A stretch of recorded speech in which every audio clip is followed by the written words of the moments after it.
حدوتة النهاردة هنحكي فيها عن رزقك بالظبط كده. فلو انت بقى شاكك او مش عارف الدنيا متقسمة ازاي، محتار من حوار الرزق ده، بتسعى وبتعمل كل اللي عليك بس شايف ان الرزق برضو مش هو ده اللي انت عايزه، فاسمع الحدوتة دي. يحكى ان كان في واحدة ست كبيرة في السن، عندها يجي 85 سنة. الست دي كان معاها بنت وتزوجت وسافرت، تمام، وبعديها بقى معاها احفاد من ابنها التاني، واحفادها دول حصلت مشكلة وبعديها حادثة، ابنها واحفاده اتوفوا، فاصبحت الست وحيدة ما عندهاش غير بنتها اللي مسافرة في اخر الدنيا وابنها واحفادها اللي توفوا.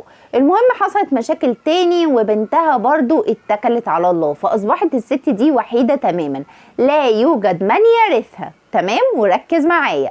وبعدين الست دي كانت قاعدة في شقة، الشقة دي كانت جايباها من زمان جدا، وبعد كده بسبب بقى الفلوس والكلام ده والغلو، فالشقة دي أصبحت لا تقدر بثمن. وده مش معناها ان هي واو قوي، ولكن معناها ان هي فلوسها بقت عالية جدا. وطبعا الست بسبب اجراءات ان كل شوية حد من ولادها كان بيتوفى، فكانت كل شوية رايحة جاية على المحاميين والقضايا والأوراق عشان تخلص كل حاجة.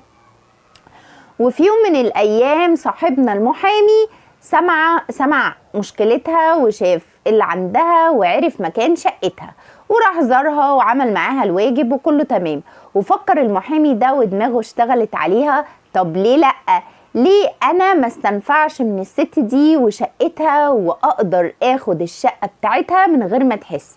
وفكر المحامي ده ان هو يروح للست ويعرض عليها عرض كويس قوي، يعرض عليها ان هي الشقة دي تبقى بتاعته بعد ما هي تتوفى، وان طول ما هي عايشة هيفضل سايبها في الشقة وهيدفع لها 3000 جنيه، عشان على اساس ان هو بعد كده لما هي تتوفى يبقى على الاقل رد لها جزء كبير من الشقة بتاعتها، بحجة ان هو دلوقتي معهوش فلوس يدفع تمن الشقة كله. فوافقت الست وقالت تمام. وكل ده وهو هدفه ان الست دي عندها 85 سنة، يعني كبيرة هتعيش كام؟ يعني 5 سنين كمان ولا 10 سنين كمان وهتتكل على الله، والملايين دي هتبقى بتاعتي. ولكن المفاجأة هنا ان الست فضلت عايشة لغاية عمر 130 سنة. انتوا متخيلين؟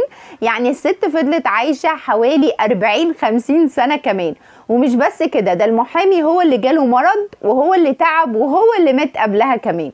ويا عزيزي المشاهد، اللي عايزه اقوله لك من القصه دي ان رزقك جايلك، ما تقلقش، رزقك هيجيلك حتى لو مع عدوك، ربنا هيسخره ليك وهيجيبهولك.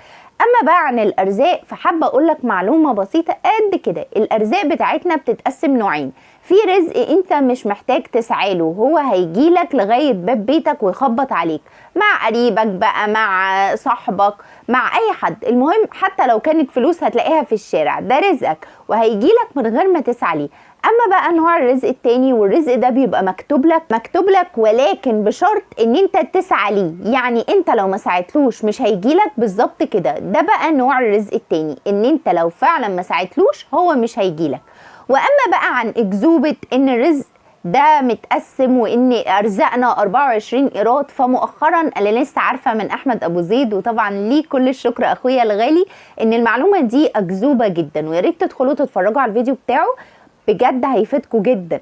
اولا هو قال ان فعلا مفيش حاجه اسمها 24 قيراط، ان احنا ارزاقنا مش متساويه، في واحد مولود في بقه معلقه ذهب، ابن فنان، ابن رئيس الجمهوريه، وفي حد فقير جدا، وفي حد في بلد كلها حروب، ربنا ينصرهم نصرا عاجلا وليس آجلا. فكل واحد فينا رزقه مش شبه التاني اطلاقا. اما بقى تاني معلومه واهم معلومه اللي مبهره جدا، خليك متاكد ان ربنا لما هيوسع لك رزقك وهيرزقك في حاجه تانية، ده مش المقابل ان هو لازم ياخد منك حاجه تانية. ربنا اعلى من الكلام اللي احنا بنقوله ده، احنا نعمله ما بيننا وما بين بعض، اخد منك حاجه واديك حاجه تانية. لكن ربنا لما هيديك رزق في حاجه، مش ده معناه ان هو هيبتليك بقى في ولادك ولا هيبتليك بمرض عشان ما ينفعش نبقى احنا معانا فلوس، او ما ينفعش نبقى كل حاجه، او ما ينفعش ان يبقى كل حاجه عندنا مكتمله. عندك حق، الكمال لله وحده، ولكن الفكرة ان هينقص جزء بسيط من الحاجات، ولكن مش هيجيلك قصاد منها ابتلاء ومرض. يعني عادي جدا ان انت تشوف راجل متزوج زوجة صالحة وابنائه صالحين ومعاه فلوس، ولكن الموضوع ده بيبقى قليل مش عشان هو مش منتشر، ولكن عشان الناس اللي بتسعى لده قليلين.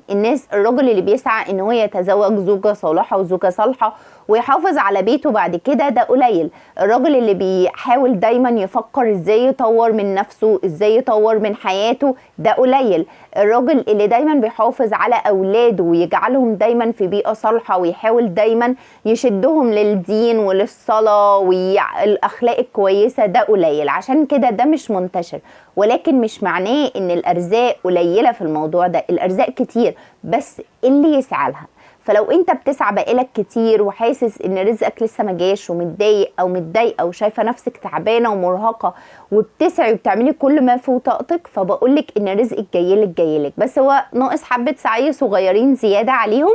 وما تقلقيش، مش شرط سعيك او مش شرط السعي اللي انت بتعمليه يجيلك الرزق في السعي ده. ممكن ربنا يبعتلك رزقك في سعي تاني انت كنتي عملتيه بمجهود اقل، ولكن ربنا يعوض مجهودك اللي عملتيه هنا في المجهود القليل ده، ويبقى رزقك رزق اكبر من كنت ما تتوقع. فخليكوا دايما متوقعين ومتفائلين حتى لو 1% بس، ان لسه اللي جاي احسن. اشوفكم بخير وقصة تانية باذن الله، هتوحشوني كتير. باي.